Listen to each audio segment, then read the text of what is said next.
بسم اللہ الرحمن الرحیم۔ السلام علیکم میرے سبھی دیکھنے والوں کو۔ ناظرین کرام، اس ویڈیو میں ہم جانیں گے کہ بلی کی پیدائش کس طرح ہوئی اور بلی کی پیدائش کی کیا حقیقت ہے۔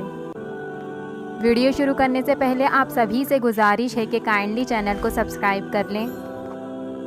اللہ تعالیٰ کی ہر تخلیق کردہ مخلوق میں کوئی نہ کوئی پوشیدہ راز ضرور ہوتا ہے۔ بلی کو پیدا کرنے کی اللہ کی حکمت کچھ یوں ہے۔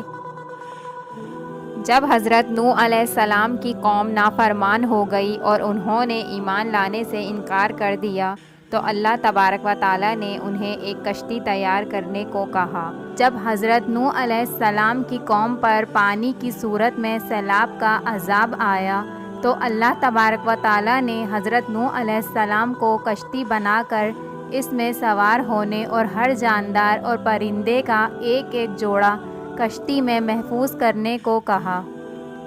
تو حضرت نوح علیہ السلام نے اللہ کے حکم کی تعمیل کی۔ کشتی پانی میں تھی اور اس دوران کشتی میں چوہے پیدا ہو گئے۔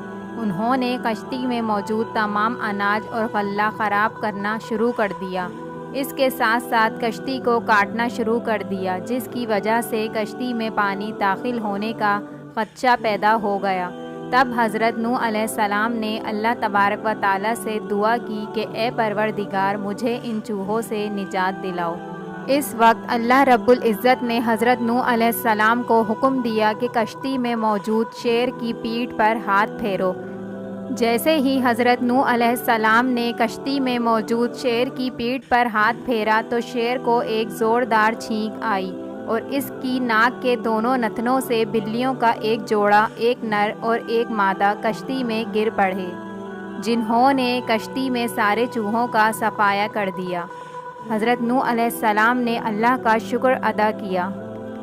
اس طرح اللہ تبارک و تعالیٰ نے اس دنیا میں بلی کی پیدائش کری۔ سبحان اللہ۔